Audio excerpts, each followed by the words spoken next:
आता आमचा new blog सुरू झाला आहे, पार्ट 2 आहे. तर आपण दांडिया झालेत. दांडिया झालेत. आता आपण हे असं जोडायचं. कशाने जोडूया? हा छोट्या पाईप 4 राहिलेत, सॉरी 5 राहिलेत. हे असं जोडायचं याला. आणि ही एक मोठी पाईप घ्यायची, ती अशी ह्याला अशी जोडायची, तशी जोडायची. आणि ही पण घ्यायची आणि अशी जोडायची, इथे अशी जोडायची. गाईज बघा, इथे गाईज अशी आम्ही जोडली आहे ना, तशी जोडायची अशी.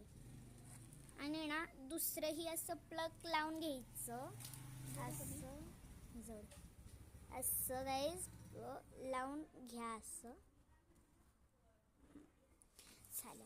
आणि असं सेम गाईज असं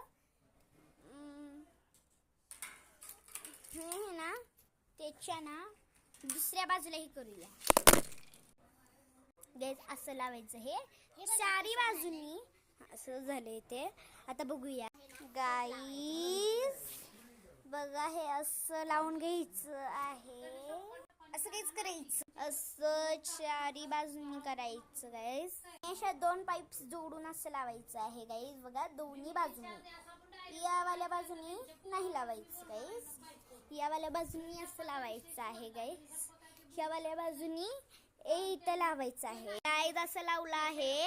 आता दुसऱ्या बाजूनीही लावायचं करायचं. आता इथं गाईज असं लावायचं आहे, असं लावायचं गाईज. लावलं आहे हे मी, अटॅच केलं आहे. आणि इथून एक ना मध्ये अशी स्ट्रोक लावायची आहे, त्याला असं लावायचं मध्ये एक.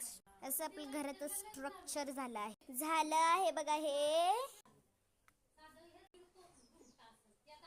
गाईज. आता मी उघडलं आहे हे, बघूया.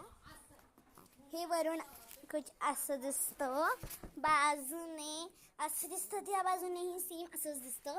आणि या बाजूने गाईज, या बाजूने बाजूने सारखं प्लीज, या बाजूने असं दिसतं आणि पुढील बाजूने असं दिसतं. हे असंही होतं. आतमध्ये गेलो ना गाईज, बघा